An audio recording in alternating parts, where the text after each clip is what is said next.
Whether they're psychotic stalkers or pompous jerks or just terrible decision makers, significant others in scary movies tend to cause a lot more problems than they solve. Let's take a look at the horror movie boyfriends who are the absolute worst. There's Obsessed, and then there's David McCall. In Fear, we're unfortunately introduced to David, and he's any father's worst nightmare right from the start. It takes him almost no time to start developing an unhealthy infatuation with our leading lady, the teenage Nicole, and bucking any attempts by her dad to keep him away from her.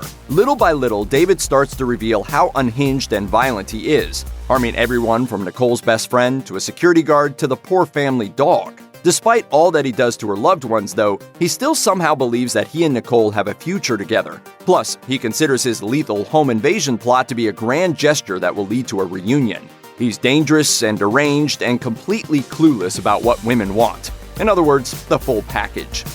The idea of a high school teacher engaging in an affair with a student, even if the student is past the age of consent, is upsetting under any circumstance. High school years are so formative and devoid of responsible decision-making that it's inherently dangerous and predatory for teachers to have any personal relationship with students. So the boy next door's Claire definitely deserves some scorn for sleeping with Noah, considering that he's her next-door neighbor, her son's friend, and a student at her school.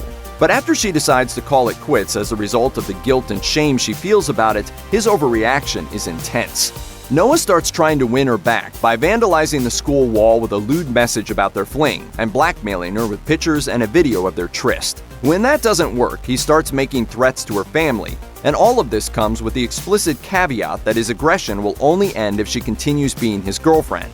No definitely does not mean no for this guy. It's time to make a choice, my love. You either live with me, or you die with them. Technically, Hugh, aka Jeff Redmond, isn't a horror movie boyfriend, but he is a horror movie hookup gone horribly wrong.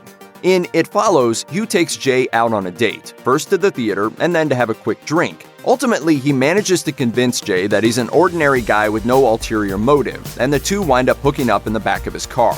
Once the deed is done, Hugh reveals the true motive for his interest and advances. He's passing on to her a terrifying supernatural entity in the hopes that she'll pass it along to someone else, etc., until Hugh is so far removed from the chain that he can live a long and worry-free life.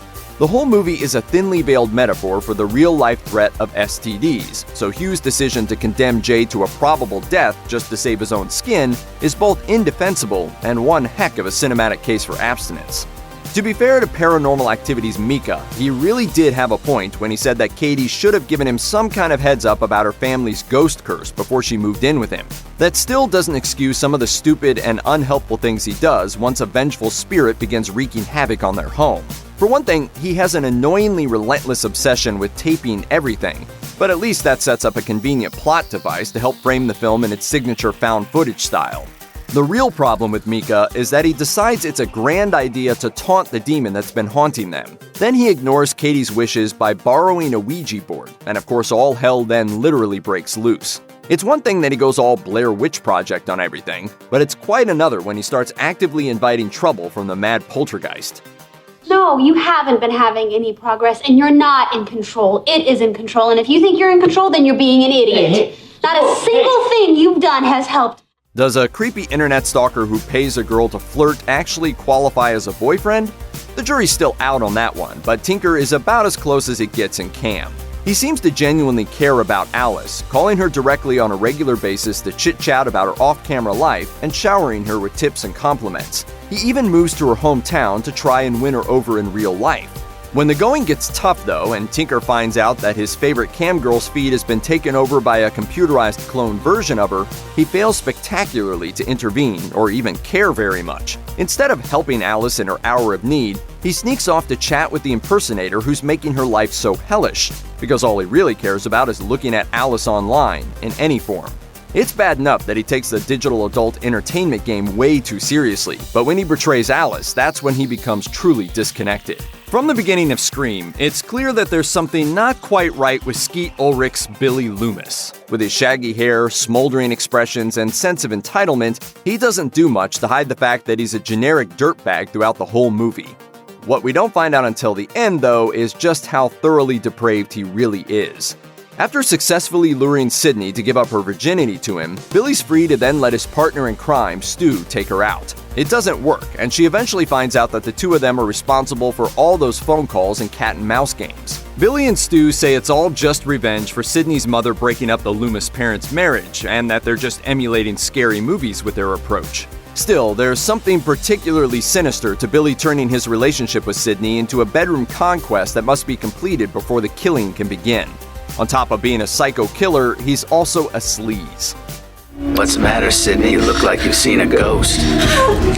Why are you doing this? It's all part of the game, Sydney. It's called Guess How I'm Gonna Die! There's no doubt that the most abusive relationship Sarah has in the craft is with Nancy and the pair of selfish sidekicks who enable her. However, Ulrich's Chris Hooker is a classic case of creepy as well. Instead of trying to pursue a legitimate relationship with Sarah, he decides to go and sully her reputation before she's even had a chance to establish one at her new school. He does this by telling everyone that he's already slept with her just to make himself look all big and brotastic. Chris is eventually put under a love spell by Nancy's coven, so he might not be to blame for every single one of his acts of desperation. But the curse probably only elevates behaviors that he's already capable of. So when he later tries to force himself on Sarah after she refuses to sleep with him, that is certainly still him being an inappropriate scumbag, cursed or not. Carter Duncan might be what the title's referring to in The Perfect Guy, but he is anything but. At first, he seems completely handsome and charming, and exactly what Leah needs to get over her breakup with her ex-boyfriend Dave. But when a simple encounter at a gas station with a stranger turns into a full-on attack from her new lover, his true personality reveals itself. He's not warm at all. Instead, he's vicious and impetuous and dangerous. Breaking up is hard to do, even under the best of circumstances. But when a guy has as many screws loose as Carter, it's practically impossible.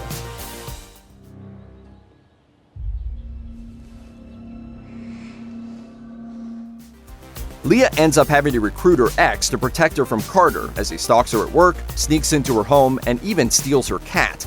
And that's the tame stuff. Eventually, things turn violent, and Leah must take matters into her own hands to prevent him from doing this all again, to her or other unsuspecting women. If you thought your last Tinder date was terrible, this guy could make anyone look like swipe right potential by comparison. It's hard to know what possessed Jenna to ever date Trent in the first place in the Friday the 13th reboot, but a lot of slasher movies don't exactly work if the characters actually use logic and make good choices.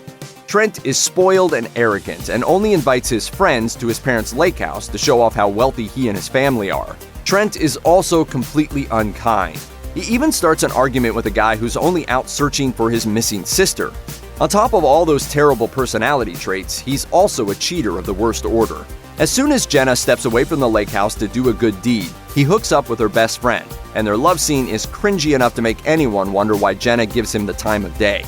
What he says about female anatomy will make you laugh and cry all at once. Beauty is only skin deep with this one, that's for sure.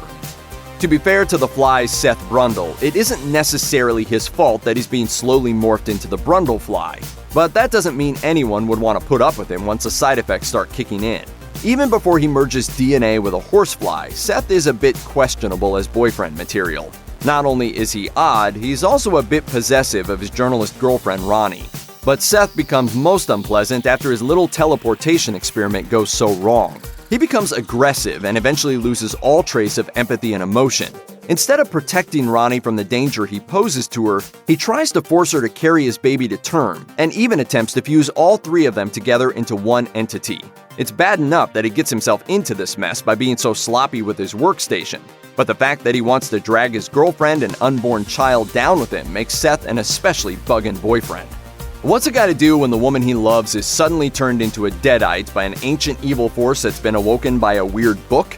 For Ash Williams in The Evil Dead, the answer is to decapitate Linda and then slice her still animated body into bits. What a catch. Never mind the fact that this is all his fault, as he's the one who brought out the Necronomicon and tape reading that set all the hellfire in motion in the first place. Even if we forgive that, it's his next action that proves he's completely undateable forever. The 2000 video game Evil Dead: Hail to the King continues the Ash action and shows him dating a poor girl named Jenny, whom he convinces to go to the same cabin where all of the crazy and terrible things happened before. We're later told she died in an accident with a bus, but that's a little too convenient to be true, isn't it? Anytime a guy has an alter ego called Bad Ash, it ain't good news. Check out one of our newest videos right here. Plus, even more Looper videos about your favorite films are coming soon. Subscribe to our YouTube channel and hit the bell so you don't miss a single one.